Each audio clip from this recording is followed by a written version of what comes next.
A lot of times when I'm talking to my clients, and I also remember this from my daughters when they were first dating, them saying this, this is somebody that I like. I'm not going to end up married to him, but I like dating them, and we're just together, we're good friends, and we kind of help each other out.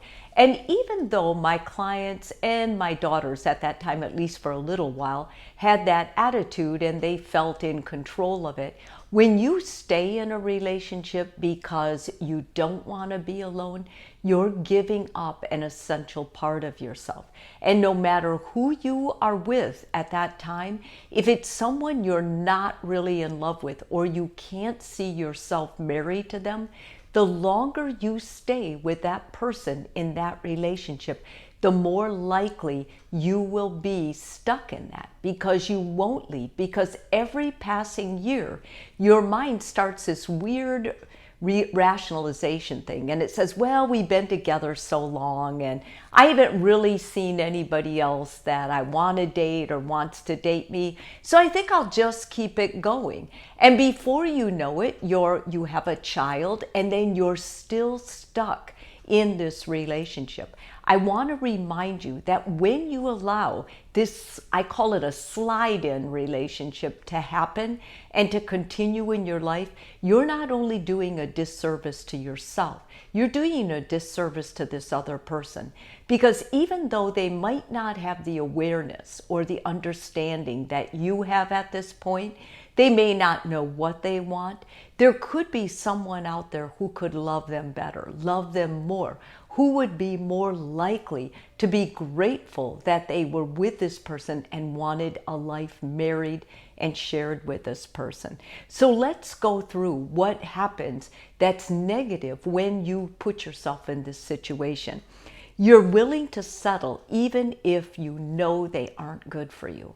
So the fact that you're saying this is not ever going to be somebody I'm married to means that up front you realize what this person has that goes against your values, goes against your boundaries, goes against something you really believe in, but yet you're settling to stay with them. And you can see when I state it like that it's very clear this is not someone you should allow yourself to slide in with. Secondly, you'll expect your partner to support you in ways that are unfair to them and maybe even impossible.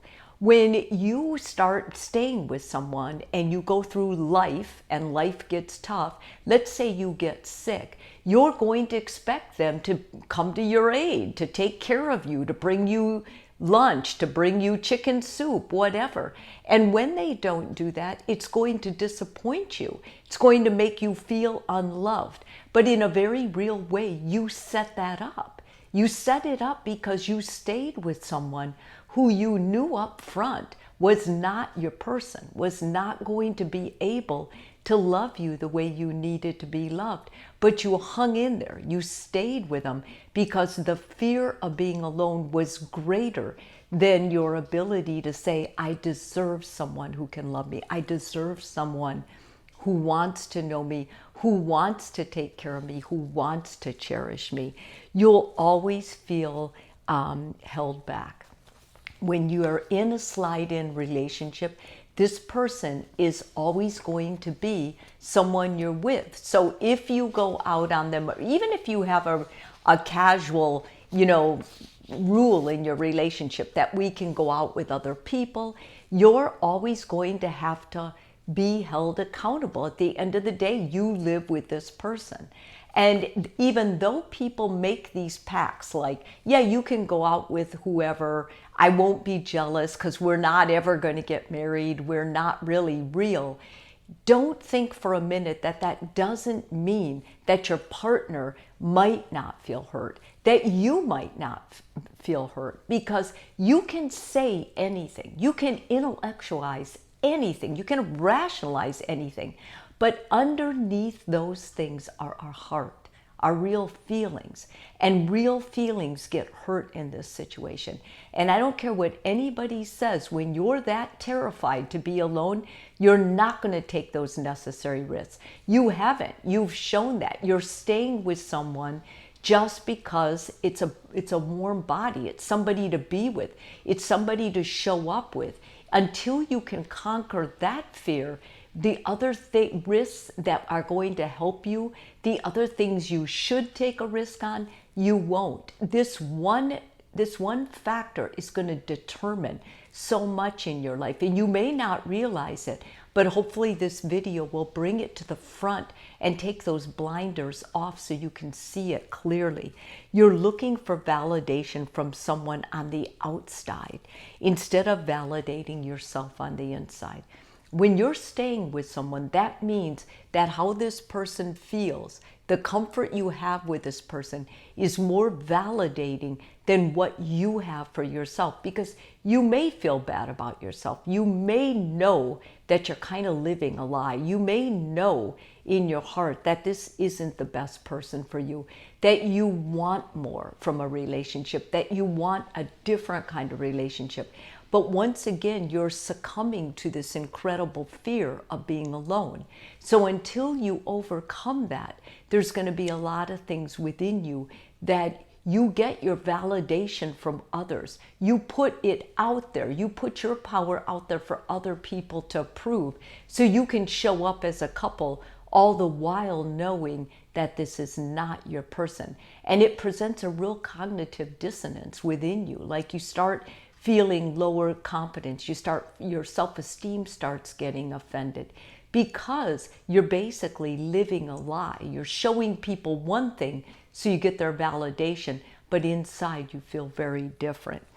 You'll put up with disrespectful behavior from your partner to avoid losing them. And this is the compromise I see all the time in my office.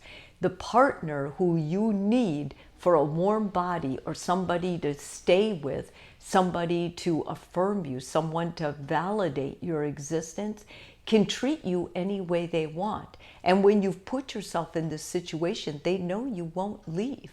They know you're fearful. And so you may get someone that's really kind and considerate, good for you, but more than likely you won't. You'll get someone who doesn't care how you feel, who's not trying to impress you, because they're not trying to impress you because they don't need to.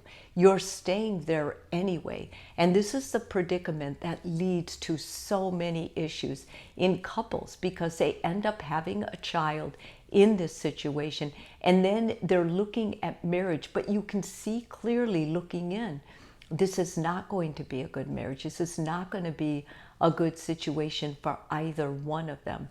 And I think at this point, it's really important that when you hear this video, if any of this resonates with you, that you really start taking action. You start writing down what you want. You start working on conquering the fear so that you can leave this relationship.